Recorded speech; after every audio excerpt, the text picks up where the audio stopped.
الحمد لله نحمده ونستعينه ونستغفره ونعوذ بالله من شرور أنفسنا ومن سيئات أعمالنا من يهد الله فلا مضل له ومن يضلل فلا هادي له وأشهد أن لا إله إلا الله وحده لا شريك له وأشهد أن محمدا عبده ورسوله أما بعد فإن خير الحديث كتاب الله وخير الهدي هدي محمد صلى الله عليه وسلم وشر الأمور محدثاتها وكل محدثة بدعة وكل بدعة ضلالة وكل ضلالة في النار أعوذ بالله السميع العليم من الشيطان الرجيم بسم الله الرحمن الرحيم يا أيها الذين آمنوا اتقوا الله حق تقاته ولا تموتن إلا وأنتم مسلمون يا أيها الناس اتقوا ربكم الذي خلقكم من نفس واحدة وخلق منها زوجها وبث منهما رجالا كثيرا ونساء واتقوا الله الذي تساءلون به والأرحام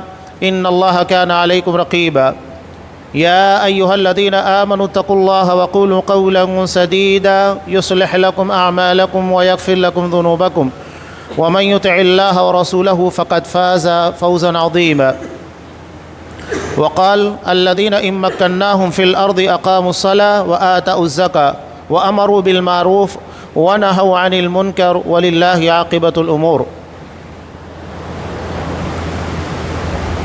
تمام قسم کی تعریفات اللہ رب العالمین وحدہ لا شریک کے لائق و زیبا ہے، جو ساری کائنات کا تنہا خالق و مالک ہے، اور بے شمار درود و سلام ہوں اللہ کے آخری نبی جناب کریم محمد رسول اللہ صلی اللہ علیہ وسلم کی ذات مقدسہ پر۔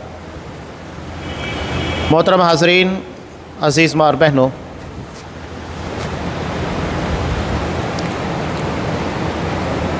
اللہ نے جو دین ہم کو عطا کیا وہ کامل ہے۔ کامل کا مطلب یہ ہوتا ہے کہ زندگی کے تمام تر شعبہ جات میں رہنمائی موجود ہو، چاہے وہ عبادات ہو، تجارت ہو، سیاست ہو یا عام زندگی کے معاملات ہو۔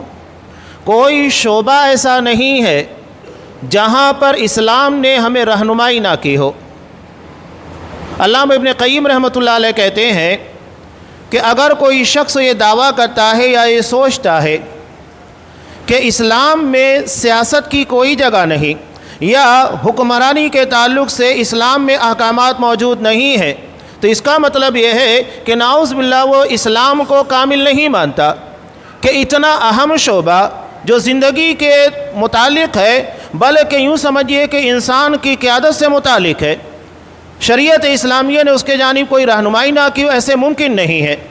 اور اگر کوئی یہ سوچتا ہے تو اسے سمجھ لینا چاہیے کہ نعوذ باللہ وہ اسلام کو محتاج مانتا ہے، کہ اسلام حکمرانی کے شعبے میں، سیاست کے شعبے میں محتاج ہے، وہ کسی اور دین سے، کسی اور مذہب سے یا کسی اور نظریے سے متاثر ہونا چاہتا ہے، جبکہ ایسی کوئی بات نہیں ہے۔ اللہ نے ہمیں عبادات دی، ایسی عبادات دی جہاں پر مزید کسی چیز کی گنجائش باقی ہی نہیں۔ اللہ نے ہمیں تجارت کے احکامات دیے، ہمیں اس کے تعلق سے کسی اور جگہ جا کر دیکھنے کی ضرورت ہی نہیں، نہ معلومات لینے کی، نہ ان کے متعلق کسی اور چیز کے بارے میں گفتگو کی۔ اسی طرح اللہ نے جو دین ہم کو عطا کیا ہے، اس میں سیاست کو اتنے بہترین طریقے سے پیش کیا گیا کہ ہم اس کے بارے میں کسی اور طرف جھانک ہی نہیں سکتے۔ یہ ایک بڑا المیہ بن چکا ہے۔ اب چونکہ لوگوں نے سیاست کو اتنا گندا کر دیا ہے کہ لفظ سیاست کہنے کا مطلب ہی یہ لوگ نکالنے لگے ہیں کہ کوئی خراب کام کرنے جا رہا ہے، وہ سازش کر رہا ہے، کوئی ایسا منصوبہ بنا رہا ہے جس میں کسی کو دھوکہ دینا، نقصان پہنچانا مقصود ہو، جبکہ ایسا نہیں ہے۔ اسلامی سیاست میں دو اہم بنیادوں کو سب سے زیادہ اہمیت دی گئی۔ سب سے پہلی چیز یہ ہے کہ مفاد عامہ کی کوشش، یعنی وہ چیزیں جو انسان کو فائدہ دینے والی ہیں، اور دوسری چیز یہ کہ عام انسانوں کو نقصان پہنچانے والی تمام چیزوں سے لوگوں کو محفوظ رکھنا۔ یہ ہے اسلام میں سیاست کا تصور۔ اور اگر آپ دیکھیں گے اسلام نے اسی چیز کو قائم کیا۔ خلافت جو کہا جاتا ہے، خلافت دراصل سیاست کی سب سے اعلیٰ ترین مثال ہے، اور اس کی بہت ساری چیزیں اگر آپ دیکھیں گے، حضرت ابوبکر صدیق رضی اللہ تعالیٰ عنہ کی زندگی میں، حضرت عمر فاروق ہے، بعد میں آنے والے تمام خلفائے راشدین، حضرت عمر بن عبدالعزیز رحمہ اللہ، یہ تمام مثالیں آپ کو یہاں پر نظر آئیں گی۔ میں نے سورہ حج کی ایک آیت آپ لوگوں کے سامنے پیش کی۔ اگر آپ دیکھیں گے تو حکمرانی کا، سیاست کا سب سے بہتر تصور اسلام نے پیش کیا ہے۔ کن بنیادوں کے پر یہ تمام چیزوں کو قائم کیا جانا چاہیے؟ قرآن مجید نے کیا کہا؟ الذین ان مکناہم، کہ اللہ اگر انہیں زمین کے پر تمکنت عطا کرتا ہے، حکومت، اقتدار عطا کرتا ہے، سب سے پہلی چیز جو وہ قائم کرتے ہیں اقاموا الصلاۃ، نماز کو قائم کرتے ہیں، وآتوا الزکاۃ، زکوٰۃ ادا کرتے ہیں، وامروا بالمعروف ونہوا عن المنکر، بھلائی کا حکم دیتے ہیں، برائیوں سے روکتے ہیں، وللہ عاقبۃ الامور، اور تمام تر معاملات آخرکار اللہ ہی کے سامنے پیش ہوں گے۔ یہ آیت پوری حکمرانی اور سیاست کو اپنے اندر سموئے ہوئے ہے۔ اب یہاں لوگ یہ سمجھتے ہیں کہ اقتدار کے ملنے کے بعد، حکومت کے ملنے کے بعد نماز کو قائم کرنا کیا معنی رکھتا ہے؟ یہی تو چیز ہے جو اللہ تبارک و تعالیٰ نے ارشاد فرمائی۔ اللہ نے ہم کو زمین کے پر جانشین بنایا، خلیفہ بنایا۔ اب یہاں یہ بھی سمجھ لینا چاہیے کہ بعض لوگ غلطی کرتے ہیں، وہ یہ سمجھتے ہیں کہ انسان زمین کے پر اللہ کا نائب ہے، جانشین ہے۔ نہیں، علامہ ابن کثیر رحمۃ اللہ علیہ نے کہا کہ حقیقت میں انسان انسانوں کا جانشین ہے، اس لیے کہ جب ایک بادشاہ چلا جاتا ہے، اب یہاں دنیا میں جانشین ولی عہد کس کو بنایا جاتا ہے؟ اس لیے کہ ایک بادشاہ ہے، ایک حکمراں ہے، اس کو معلوم ہے کہ میں مر جاؤں گا، ختم ہو جاؤں گا، یا میری زندگی کے آخر مرحلے کے پر میری دماغی صلاحیتیں، جسمانی صلاحیتیں کام کرنا بند کر دے گی، لہذا مجھے جانشین کی، خلیفہ کی ضرورت ہے۔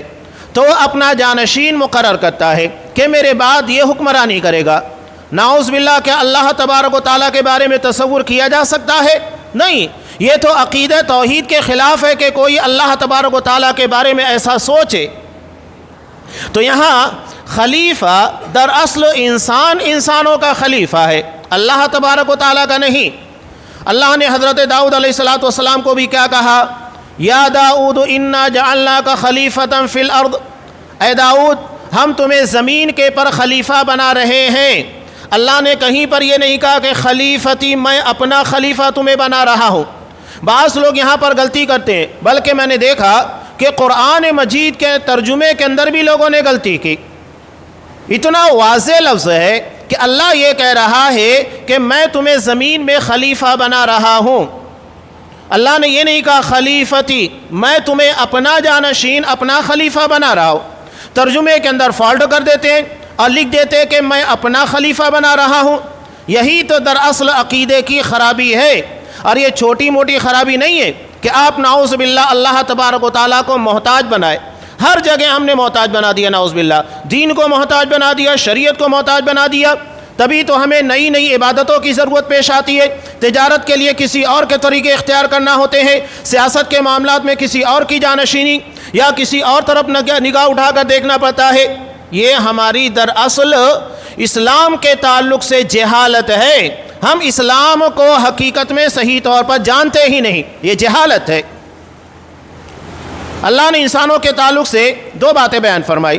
علامہ ابن تیمیہ رحمۃ اللہ علیہ کہتے ہیں اس کے سارے شر کی بنیاد یہی دونوں چیزیں ہیں۔ انہ کان ظلوما جہولا، انسان بڑا ظالم، بڑا جاہل ہے۔ یہ جہالت اور ظلم اگر دیکھا جائے سارے شر و فساد کی بنیاد یہی بنتی ہے کہ آپ ظلم کریں اور اس کے بعد جہالت ہو۔ جہالت کی بنیاد کے پر آپ دین کو صحیح طور پر سمجھ نہیں پائیں گے، اس لیے کہ آپ دین کو سمجھنا نہیں چاہتے۔ اور دوسری بات یہ ہے کہ جہالت کی بنیاد کے پر اسلام کی وہ چیزیں جو اسلام میں نہیں ہیں، جو اسلام کا حصہ نہیں ہے، اسے بھی اسلام سمجھ لیا جائے گا۔ جیسا کہ آج ہم دیکھتے ہیں کہ بہت سارے بدعتی، خرافاتی مشرکین جو اسلام کے نام کے پر ایسے اعمال انجام دے رہے ہیں جو حقیقت میں اسلام کا حصہ نہیں ہیں، اور جو اسلام ہے اس کے بارے میں انکار کر دیتے ہیں۔ اگر اسلام کے تعلق سے ان لوگوں کو احادیث بیان کی جائے، قرآن کی آیات پیش کی جائے، تو کہتے ہیں یہ کیا نیا نئے لے کر آ رہے ہیں، یہ کیا نئی نئی چیزیں ہیں، ہم نے تو کبھی اپنے باپ دادا کو ایسا کرتے ہوئے یا ایسا کہتے ہوئے سنا نہیں ہے۔ تو یہ جہالت ہے۔ اور ظلم، اس کے بارے میں تو ہر کسی کو پتہ ہے کہ ظلم اب یہاں علامہ ابن تیمیہ رحمۃ اللہ علیہ یہ بھی کہتے ہیں کہ اللہ حکومت کو شرک کے ساتھ قائم رکھتا ہے کہ اگر کوئی مشرک حکومت کر رہا ہے تو ٹھیک ہے، اگر وہ انصاف پسند ہے، لیکن اللہ ظلم کے ساتھ حکومتوں کو قائم نہیں رکھتا۔ جہاں انسانوں کے پر ظلم کیا جاتا ہو، ان کے جان مال عزت و ناموس کے پر بے جا تصرفات کیے جاتے ہو، اللہ ایسی حکومت کو باقی نہیں رکھتا۔ یہ باتیں جو میں کہہ رہا ہوں، حالات آپ کو اچھے طریقے سے پتہ ہے، لیکن اسلام کے اصل تصور کو جو خلافت اور سیاست سے متعلق ہے وہ پیش کرنا ضروری ہے کہ اسلام اس باب میں بھی جو احکامات دیتا ہے دنیا کے اندر اس کی کوئی نظیر پیش نہیں کر سکتا ہے۔ اور اسلام نے صرف احکامات نہیں دیے بلکہ خلفائے راشدین نے اس کے پر عمل کیا۔ پریکٹیکلی وہ تمام چیزیں جو سیاست کا خلافت کا حصہ ہو سکتی تھیں، اعلیٰ ترین طریقے سے ان ساری چیزوں کو پیش کیا ہے۔ اور اگر ہم ان چاری چیزوں کو جاننا چاہتے ہیں تو آپ سیرت کا مطالعہ کیجئے، تاریخ اسلام کا مطالعہ کیجئے، آپ کو حضرت ابوبکر صدیق، حضرت عمر فاروق، بہت سارے لوگوں کی مثال ملے گی۔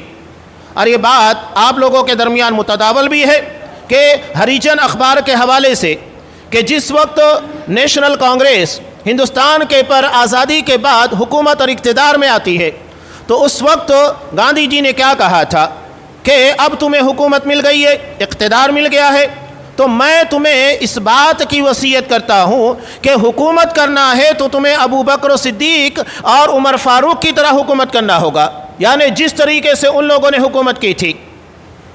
اب اس کا مطلب یہ ہے کہ وہ خود اسلام کے بارے میں اچھا خاصا علم رکھتے تھے، نالج رکھتے تھے، تبھی تو انہوں نے مثال دی ابوبکر اور عمر فاروق کی، بلا وجہ تو نہیں دی۔ ایک آدمی اگر حضرت ابوبکر صدیق کی، حضرت عمر فاروق کی خلافت کو پڑھے گا نہیں، ان کے واقعات کو جانے گا نہیں، کس طرح انہوں نے خلافت کو چلایا تھا، حکومت کو چلایا تھا، تو وہ کیسے مثال دے گا؟ مثال وہی دے گا جو ان ساری زندگی کے معاملات، ان کے خلافت کے احکامات اور امور سے اچھی طرح واقف ہو، ورنہ مثال نہیں دے گا۔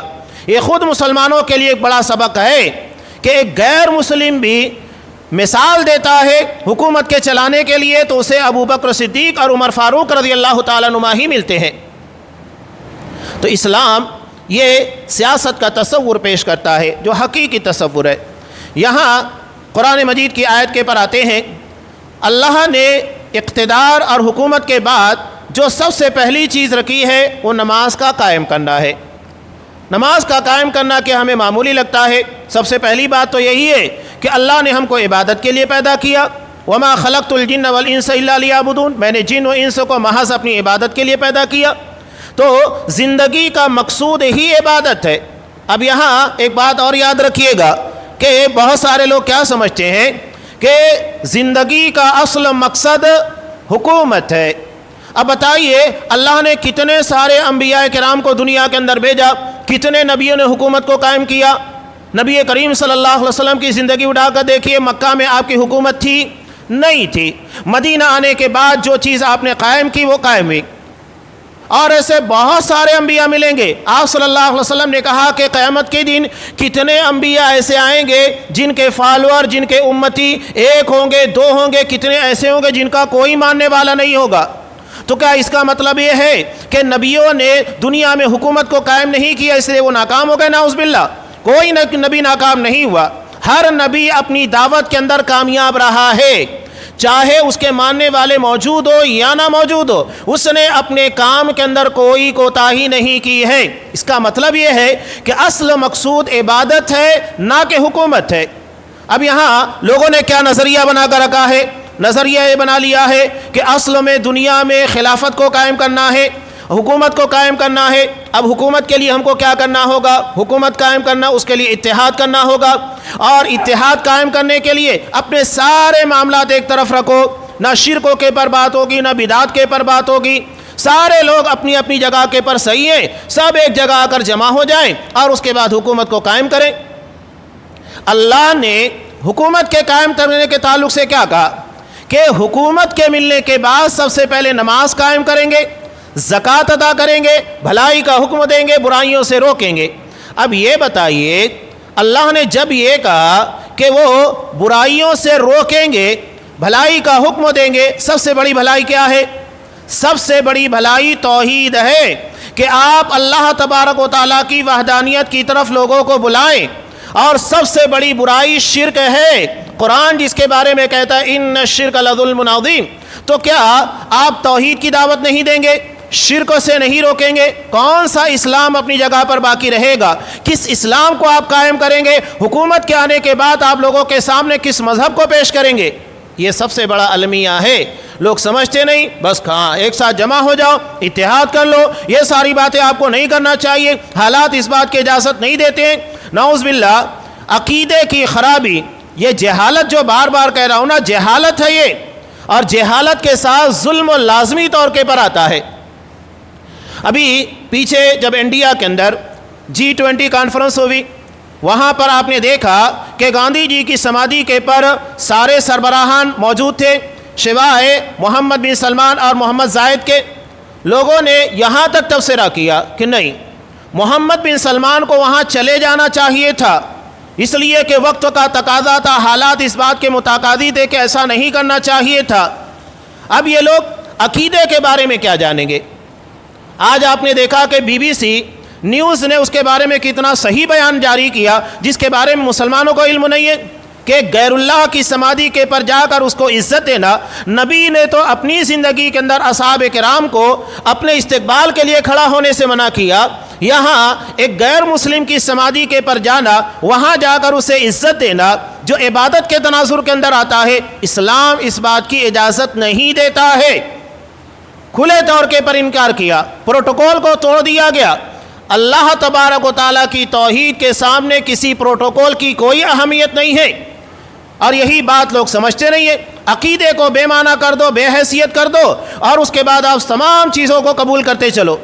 جب اسلام باقی نہیں، اسلام اپنے عقیدے کی بنیاد کے پر پہچانا جاتا ہے۔ آپ صلی اللہ علیہ وسلم نے مکہ کی زندگی میں مشرکین مکہ سے 13 سال اور مدینہ آنے کے بعد بھی کس بات کے پر حجت کرتے رہے، کس بات کے پر تنازع جاری تھا؟ توحید کے پر جاری تھا، اور ہم اسی کو بے معنی بے حیثیت کر رہے ہیں۔ ابھی یہ مسئلہ نہیں اٹھانا چاہیے، ان ساری چیزوں کے بارے میں نہیں بولنا چاہیے، تو کب بولیں گے؟ جب بولو مسئلہ اٹھاتے ہیں، نہیں اس کے بارے میں نہیں بولنا ہے۔ یہ کون ہوتے ہیں آپ طے کرنے والے کہ کب بولنا ہے کب نہیں بولنا ہے؟ آپ صلی اللہ علیہ وسلم نے جس چیز کو سب سے زیادہ اہمیت دی، ہمارے نزدیک وہی چیز سب سے بے معنی بے حیثیت ہو چکی ہے۔ جب ہم نے عقیدے کو اہمیت نہیں دی، اللہ تبارک و تعالیٰ کے معاملات، اس کی ذات و صفات کو اہمیت نہیں دی، تو اللہ ہمیں کیوں اہمیت دے گا؟ جب ہم اللہ کو اہمیت دیں گے، اس کے اسماء و صفات کو اہمیت دیں گے، اللہ تبارک و تعالیٰ کی نگاہ میں ہم معتبر ہوں گے، ہم اہمیت والے ہوں گے۔ ہم نے راستہ ہی غلط چنا ہے، تو کہاں سے اللہ کے ہاں عزت اور سرخوری مل سکتی ہے؟ اب ہمارے ہاں یہ نظریہ بڑا خطرناک بن چکا ہے۔ ہم یہ سمجھتے ہیں یہ ظالم جو ہمارے پر مسلط ہے، اسے ہٹا دینا چاہیے۔ جو باتیں میں پیش کر رہا ہوں سمجھنا، بہت غور کیجئے گا ان ساری چیزوں پر۔ مجھے یاد آتا ہے کہ اورنگ آباد کے ایک اجلاس کے اندر، کافی پہلے کی بات ہے، قریب 15-20 سال پہلے، وہاں فلسطین کے مسجد اقصیٰ کے جو امام صاحب تھے وہ آئے ہوئے تھے، اور اس وقت اسرائیل کے پر حکومت کرنے والا ایریل شارون تھا۔ مسلمانوں کے پر بڑا ظلم کیا، صابرہ شتیلہ جو کیمپوں کے پر مسلمانوں کی ظلم کی داستان آپ پڑھیں گے تو رونگٹے کھڑے ہو جائیں گے، صرف آنسو نہیں بہیں گے، ہماری زندگی کے اندر ایسی کپکپاہٹ طاری ہوگی کہ واقعات بھول نہیں پائیں گے۔ اس طرح سے مسلمانوں کے پر ظلم اور زیادتی کی گئی تھی۔ اس وقت انہوں نے کہا تھا کہ آج ہم یہ سوچتے ہیں اور بد دعا کرتے ہیں ایریل شارون مر جائے، ٹھیک ہے وہ مر گیا تو ہمارا مسئلہ حل ہو جائے گا، ہمارے اندر کیا تبدیلی آئے گی، ہمارا اس سے کیا فائدہ ہوگا، وہ مرے گا کوئی دوسرا آ جائے گا۔ آج ہم وہی کہتے ہیں، ایک ظالم مسلط ہے، یہ اگر گیا دوسرا آ جائے گا۔ انقلاب تبدیلی ہمارے اندر آنا چاہیے۔ اسی لیے آپ نے کہا اعمالکم امالکم، ہمارے اعمال ہی ہمارے حکمراں ہیں، جیسا عمل ہم کریں گے ویسے ہی ہمارے اوپر حکمراں مسلط ہونے والے ہیں۔ ہم شرک کریں گے، بدعت کریں گے، خرافات کریں گے، اسلام کے پر عمل نہیں ہوگا، نمازوں کی پابندی نہیں ہوگی، زکوٰۃ کا اہتمام نہیں ہوگا، اور یہ سوچیں گے کہ اللہ ہمیں ابو بکر صدیق اور عمر فاروق کی طرح خلیفہ عنایت کرے گا۔ نہیں، جیسے عمل ہوں گے ویسے ہی حکمراں ہمارے اوپر مسلط ہونے والے ہیں۔ بلکہ ہمارے اعمال کا اگر ہم جائزہ لیں تو ہم اس بات کے بھی مستحق نہیں ہیں خلفائے راشدین کی بات چھوڑیے ان کے بعد کا کوئی ہمارے پر مسلط ہو۔ اس قدر خرافات، اس قدر شرکیات، اسلام کے بارے میں اس قدر جہالت، یہ اصل میں اسلامی سیاست اور حکومت کا حصہ نہیں ہے جسے ہم سمجھ رہے ہیں۔ تو قرآن نے کیا کہا؟ زمین کے پر اقتدار ملنے کے بعد سب سے پہلے نماز قائم کریں گے۔ اب یہاں عبادت کے تعلق سے میں ایک بات کہہ رہا تھا کہ اسلام کا اصل مقصود عبادت ہے، حکومت نہیں۔ نبی کریم صلی اللہ علیہ وسلم نے جنگ بدر کے موقع پر کیا کہا تھا؟ اللہ کے رسول صلی اللہ علیہ وسلم نے دعا کرتے ہوئے کہا تھا اللہم انتہا لہذہ العصابہ لم تعبد بعد، کہ اللہ اگر یہ جماعت ہلاک ہو جاتی ہے، شکست پا جاتی ہے، تو اس کے بعد روئے زمین کے پر تیری عبادت کرنے والا کوئی موجود نہیں ہوگا۔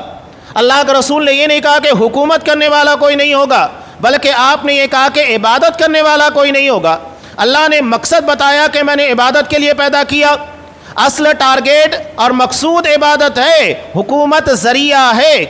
اور اسلام نے ہمیں جس حساب سے سارے احکامات دیے، ایسا تو ضروری نہیں ہے کہ مسلمان جہاں رہیں گے وہاں اسلامی حکومت ہی ہوگی، اسلام کے علاوہ کوئی اور کی حکومت نہ ہوگی۔ اسلام جب اپنا کام کرے گا، تبلیغ کا کام ہوگا، دعوت کا کام ہوگا، تو بہت سارے علاقے ایسے ہوں گے جو اسلامی نہیں ہوں گے، وہاں پر مسلمان ہوں گے۔ اب چند لوگ مسلمان ہوں گے تو کیا ان لوگوں کے پر اسلامی حکومت قائم ہو جائے گی؟ نہیں، وہ تو دھیرے دھیرے مسلمان آگے بڑھیں گے نا۔ تو اگر وہ غیر اسلامی حکومت میں رہ رہے ہیں تو وہ کیا کریں گے؟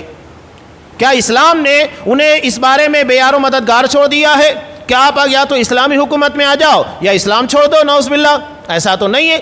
انہیں اسلام کے علاوہ غیر اسلامی حکومت میں رہتے ہوئے ہی اسلام کے مطابق چلنا ہوگا جہاں تک ممکن ہے۔ اللہ نے صاف کہا فاتقوا اللہ ما استطعتم، اللہ سے اتنا ڈرو جتنا تمہارے اندر استطاعت ہے، طاقت ہے، جتنا ممکن ہو سکتا ہے اسلام کے مطابق عمل کرنا ہوگا، اور اگر ممکن نہیں ہے تو جہاں تک کر سکتے ہو کرو۔ اس ضمن میں یہاں بھی مسئلہ ہے کہ جب ہم اسلامی حکومت میں نہیں ہیں اور یہاں اسلامی قوانین کے مطابق سارے معاملات نہیں چلتے ہیں، تو ایسے میں ہمیں غیر اسلامی چیزوں کو جو کہ حکومت کے تئیں آتی ہیں اسے فالو کرنا ہوگا۔ اب یہاں پر لوگ ووٹ کو مسئلہ بناتے ہیں، لیکن سرکار کی تمام چیزوں کو فالو کریں گے، راشن کارڈ بھی بنائیں گے، آدھار کارڈ بھی بنائیں گے، ڈرائیونگ لائسنس بھی بنائیں گے، وہ ساری چیزیں جو کہ حکومت کے انتظام کا حصہ ہے، یہ تدبیری امور ہوتے ہیں اور حکومت کے انتظامات ہوتے ہیں، اس میں کوئی قباحت نہیں ہے۔ یہاں پر اسلام آپ کو اجازت دیتا ہے، اور یہ ہمارے دین اور دھرم سے نہ ٹکرانے والی چیزیں ہیں، انتظامی امور ہوتے ہیں۔ آپ کو راستہ چلنے کے جو احکامات دیے گئے وہ اپنی جگہ پر ہیں، ہر جگہ ٹرافک کے اصول جدا جدا ملیں گے، اور آپ کو مدنیات یعنی شہر بستیاں قائم کرنے کے الگ الگ آرڈر ملیں گے، طریقہ کار ملیں گے، یہ انتظامی امور ہوتے ہیں، اور ہر جگہ یہ جدا جدا ہیں۔ اسلام نے ہمیں اس بات میں کوئی پابندی نہیں دی کہ آپ کو وہاں پر اس طریقے چلنا ہے، چونکہ یہ انتظامی امور ہے، یہ ہماری فہم اور ہماری ثوابدید کے پر چھوڑ دیا گیا ہے۔ تو جو لوگ یہ سمجھتے ہیں کہ اصل چیز حکومت ہے، یہ نظریہ ہی غلط ہے۔ اصل چیز عبادت ہے، اور ہمارے لیے بڑی خوش نصیبی کی بات ہے کہ اللہ نے ہمیں ایسا ماحول عطا کیا ہے جہاں ہم نماز بھی ادا کر سکتے ہیں، زکوٰۃ بھی دے سکتے ہیں، روزہ بھی رکھ سکتے ہیں، حج کی ادائیگی بھی ہمارے لیے آسان ہے۔ جب تمام چیزیں ہمارے لیے اللہ نے آسان کی ہے تو کس بات کی فکر کرتے ہیں؟ اس کے بعد لوگوں کے درمیان ورگلانا اور لوگوں کو خلافت کے نام کے پر دھوکہ دینے کی کوشش کرنا ایک بہت بڑا فتنہ ہے۔ پیچھے بھی آپ نے دیکھا کہ سیمی کے نام کے پر کتنا بڑا فتنہ پیدا ہوا۔ یہ اسلام کو سمجھتے ہی نہیں ہے۔ یہ جو کہتے ہیں نا کہ ہم اسلام کو سمجھ رہے ہیں اور اسلامی نظام کو قائم کرنا چاہتے ہیں، آپ پہلے اسلام کو سمجھ لیجئے، قرآن کو سمجھیے، حدیث کو سمجھیے، جس طرح اصحاب کرام نے سمجھا تھا اس کے بعد دعویٰ کیجئے۔ جب تک آپ اسلام نہیں سمجھیں گے، آپ اسلام کو صحیح طور کے پر فالو کیسے کریں گے؟ یہ لوگ سمجھتے نہیں ہیں۔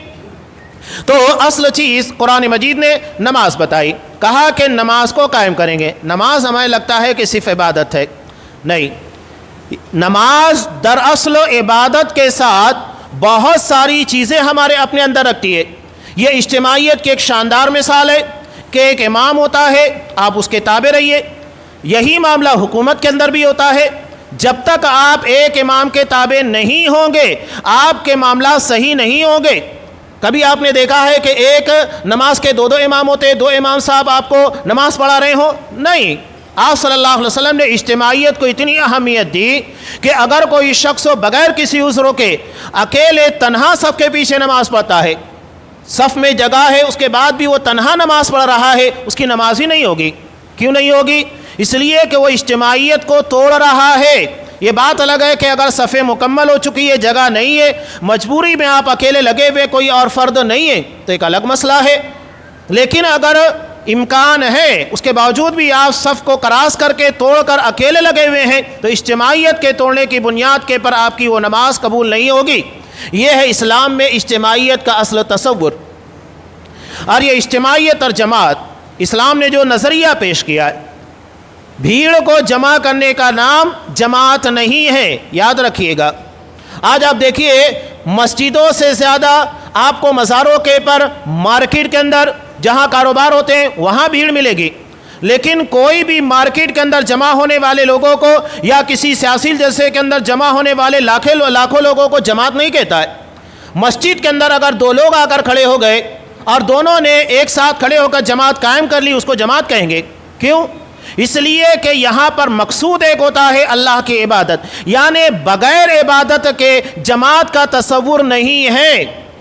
جماعت اور عبادت لازم ہے، ایک دوسرے سے جڑے ہوئے ہیں۔ یہ نہیں کہ ہم جماعت کو کاٹ دیں اور صرف عبادت کو اہمیت دیں، یا صرف عبادت کاٹ دیں اور جماعت کو اہمیت دیں۔ اگر کوئی آئے تنہا مسجد کے اندر نماز پڑھ کر چلا جائے، اسلام اس بات کی بھی اجازت نہیں دیتا، وہ عبادت کے ساتھ اجتماعیت اور جماعت کو اہمیت دیتا ہے۔ اسی لیے بنیاد کے پر مسجد میں اگر کچھ لوگ جمع ہوتے ہیں، اسے جماعت سے تعبیر کیا جاتا ہے، اس لیے کہ وہ ایک امام کے تابع ہے۔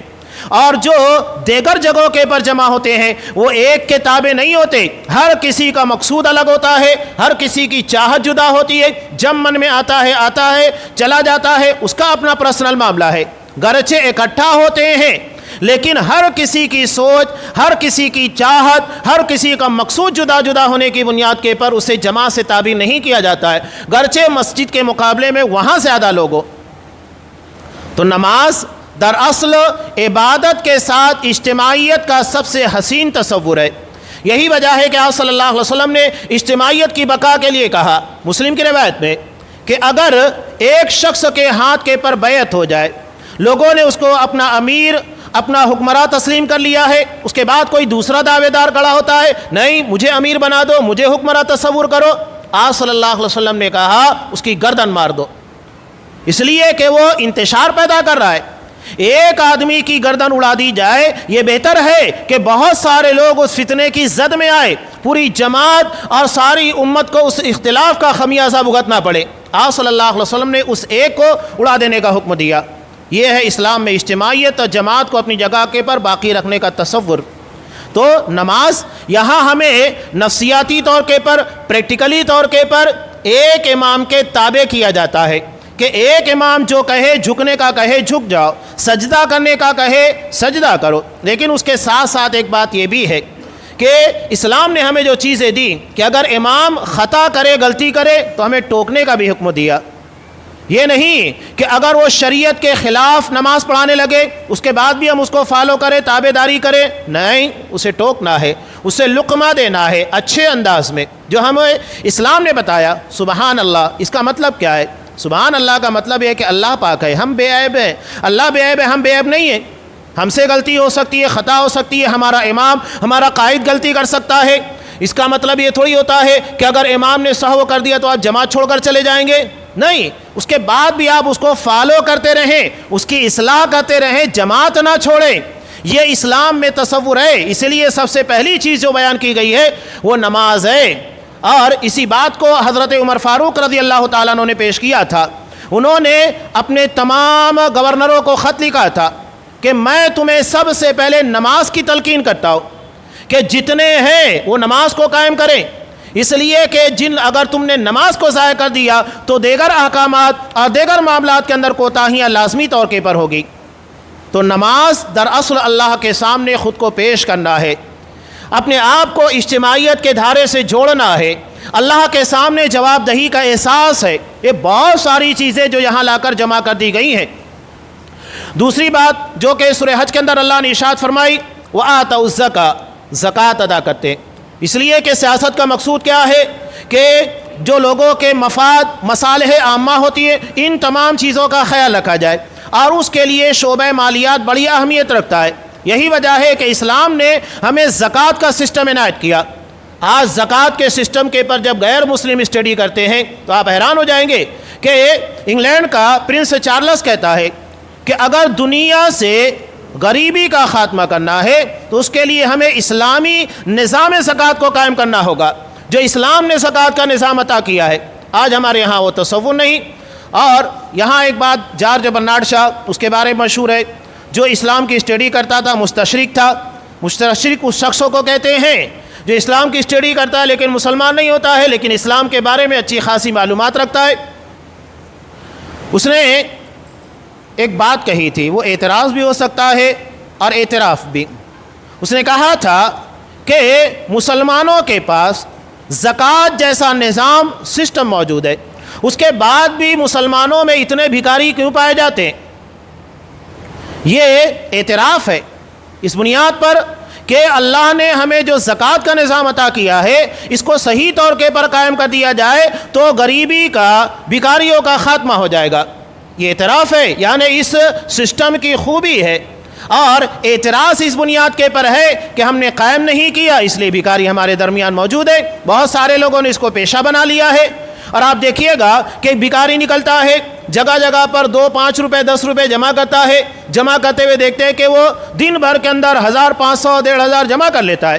جب وہ یہ دیکھتا ہے کہ تھوڑی سی محنت کرنے کے بعد مجھے اتنی رقم ملتی ہے، اور اگر میں محنت مزدوری کروں گا 500 600 بہت روپے ملیں گے، اس سے زیادہ مل نہیں سکتے، تو وہ اسی چیز کو اپناتا ہے۔ ہمیں اسے بڑھاوا نہیں دینا ہے، اسلام اس بات کی اجازت نہیں دیتا ہے۔ ٹھیک ہے، اگر کوئی ضرورت مند ہے، وہ یہ بھی نہیں کہتا ہے کہ آپ مانگنے والوں کو جھڑکو اور انہیں ڈانٹ کر ہکال دو۔ بے ادبی کرنے، بے عزتی کرنے کا بھی اختیار اللہ نے ہم کو نہیں دیا۔ وَأَمَّا السَّائِلَ فَلَا تَنْهَرْ، کہ مانگنے والوں کو جھڑکو نہ، نہیں، اچھے انداز میں اس کو جواب دیجیے گا۔ یہ نہیں کہ ایک چیز غلط کر رہا ہے تو آپ اس کے پر اس سے زیادہ بدتمیزی کا مظاہرہ کریں، ایسا تو ممکن نہیں ہے کہ اگر آپ کے کپڑے کے پر، جس موقع پر گندگی لگ گئی تو آپ گٹر کا پانی لے کر اس کو صاف کریں گے، اچھے پانی صاف کریں گے نا، صاف پانی، تبھی تو گندگی صاف ہوگی۔ اب آپ کسی برائی کو دیکھ رہے ہیں، اس سے زیادہ بدتمیزی کا مظاہرہ کرنے کے بعد آپ سمجھیں گے کہ برائی ختم ہو جائے، تو ایسا ممکن نہیں ہے۔ آپ کو اچھائی کا، حسن اخلاق کا مظاہرہ کرنا ہوگا۔ تو یہ اسلام کے اندر زکوٰۃ کا نظام ہے جس کا اعتراف غیر مسلم بھی کرتے ہیں، اور ہمارے لیے بڑے افسوسناک اور المیہ کی بات ہے کہ ہم نے اسے نہ سمجھا، نہ اس کی اسٹڈی کی، اور نہ اس کے فوائد کو صحیح طور کے پر اخذ کیا۔ ورنہ اگر اسے صحیح طور کے پر فالو کیا جاتا تو اسلام مسلمانوں کو کسی اور چیز کی ضرورت ہی باقی نہیں رہتی۔ ایک بات میں اکثر کہا کرتا ہوں، پیچھے آپ نے دیکھا ہوگا کئی سالوں قبل، 5-6 سال قبل مالیگاؤں کے اندر نشے کے خلاف ایک مہم چلی تھی، تو ان لوگوں نے باقاعدہ اسٹڈی کی کہ آخر بیڑی، سگریٹ، تمباکو اور اس طرح کے دیگر نشہ آور چیزوں کے پر کتنا بجٹ لگتا ہے اور یہ کتنا ہمارے اپنے شہر کے اندر آتا ہے۔ تو حیرت کی بات یہ تھی کہ قریب سال بھر کے اندر 350 کروڑ روپے اس کے پر خرچ کیے جا رہے تھے، جہاں مسلم آبادی کا ریشو زیادہ ہے، 80% کے آس پاس ہے۔ اب سوچئے گا کہ اگر ٹھیک ہے غیر مسلم زیادہ استعمال کر رہے ہیں تو کم سے کم 200 کروڑ تو مسلمان خرچ کر رہے ہیں بیڑی سگریٹ کے پر، تمباکو کے پر، نشہ آور چیزوں کے پر، شراب نوشی کے پر خرچ کر رہے ہیں نا۔ یعنی اپنی تباہی اور بربادی کے لیے 200 کروڑ روپے سالانہ ہم خرچ کرتے ہیں۔ کیا ہم نے کسی اچھے ہاسپٹل کو قائم کرنے کے لیے یا مسلمانوں کے لیے اچھے کالج کے لیے، ہمارے ہاں بچیوں کے مسائل پیدا ہو رہے ان کے لیے ہم نے اتنا خرچ کیا؟ نہیں۔ صرف مساجد اور مدارس ٹھیک ہے، یہ ہمارے لیے بہترین ذریعہ ہے، لیکن اس کے علاوہ بھی امت کو بہت ساری چیزوں کی ضرورت ہے۔ کیا ہم نے وہ تمام چیزوں کو اہمیت دی؟ نہیں دی۔ ہم اپنی تباہی کے لیے کئی 100 کروڑ روپے سالانہ خرچ کرتے ہیں۔ یہ مسلم امت کی بدبختی، یہ جہالت ہے۔ اگر یہ جہالت ختم نہیں ہوگی اسی طرح ہم تباہی اور بربادی کی طرف جائیں گے۔ اسلام نے ہم کو خود کفیل بنایا ہے، ہمیں کسی کا محتاج نہیں بنایا۔ ہم اس ذات کے عبادت کرنے والے ہیں جو غنی ہے، صمد ہے، مالدار ہے، بے نیاز ہے، اور اللہ نے اپنے بندوں کو بھی جو نظام جو شریعت عطا کی وہ بے نیاز کر دینے والی مالدار کرنے والی شریعت ہے، لیکن اگر ہم فالو کریں تو یہی معاملہ زندگی کے تمام امور کے اندر ہے۔ تو زکوٰۃ کو سمجھنے کی ضرورت ہے، ہم اسے صحیح طور کے پر اس کا نظام قائم کریں۔ ہر جگہ آپ کو اجتماعیت نظر آئے گی، چاہے وہ نماز ہو یا زکوٰۃ ہو۔ اس کے بعد قرآن مجید نے کیا کہا؟ وَأَمَرُوا بِالْمَعْرُوفِ وَنَهَوْا عَنِ الْمُنكَرِ، بھلائی کا حکم دیں گے، برائیوں سے روکیں گے۔ حضرت حذیفہ بن یمان رضی اللہ تعالیٰ عنہ کہتے ہیں، ہم اسے معمولی سمجھتے ہیں، بھلائی کا حکم دینا، برائیوں سے روکنا، سب سے بڑی بھلائی عقیدہ توحید ہے، اللہ کی وحدانیت، صرف اللہ کی عبادت کرنا، اور اس کے ساتھ دیگر ساری خوبیاں، اور اس کے بعد شرک کا خاتمہ، یہ سب سے اہم چیز ہے۔ اگر آپ نے حکومت اور اقتدار کو پانے کے بعد ان ساری چیزوں کو ہی ختم نہیں کیا، آپ نے توحید کو قائم نہیں کیا، آپ نے شرک کو ختم نہیں کیا، تو کیا فائدہ اس حکومت کا جو اللہ کی عبادت، اللہ کی وحدانیت تک آپ کو نہیں پہنچا پاتی ہے؟ بے فائدہ، بے مقصد ہے۔ اصل چیز حکومت نہیں، اصل چیز اللہ کی عبادت ہے، اللہ کی توحید ہے۔ اور یہ چیز آپ اٹھا کر دیکھیے، آج لوگ سعودی کو بہت بدنام کرتے ہیں، لیکن کوئی یہ نہیں کہے گا کہ حکومتی سطح کے پر وہاں شرک کیا جاتا ہو یا حکومت شرک کی اجازت دیتی ہو۔ وہاں عقیدہ توحید آپ کو سب سے صاف ستھری شکلوں میں نظر آئے گا۔